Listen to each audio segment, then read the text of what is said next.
Salam jumpa Sobat Kalbemet, bersama saya Dr. Della Sulamita.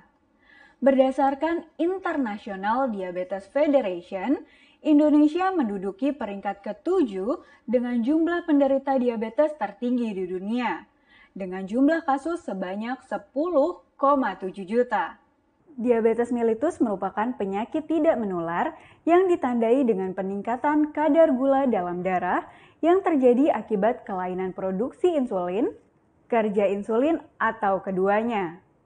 Diabetes mellitus dapat dibagi menjadi tipe 1, tipe 2, diabetes mellitus gestasional, dan tipe lainnya. Kejadian terbanyak adalah diabetes mellitus tipe 2. Walaupun diabetes mellitus tidak bisa disembuhkan, namun bisa dikontrol. Dibutuhkan pemantauan secara rutin. Pemeriksaan darah apa saja yang harus dilakukan secara rutin pada penderita diabetes mellitus tipe 2? Pemeriksaan kadar glukosa darah atau gula darah. Tujuannya adalah untuk penyesuaian dosis obat yang diberikan dan mengetahui keberhasilan pengobatan.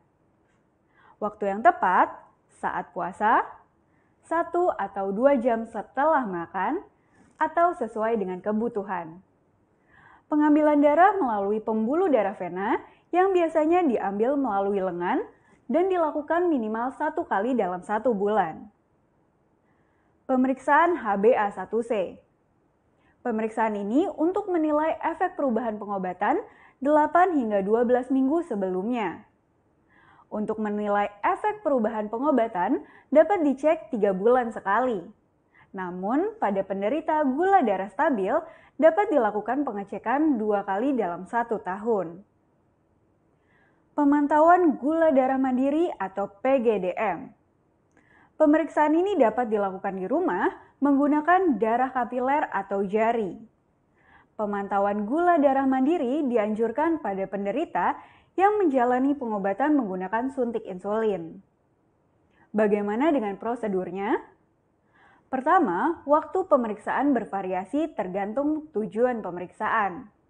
Waktu yang dianjurkan adalah sebelum makan, 2 jam setelah makan, atau sebelum tidur.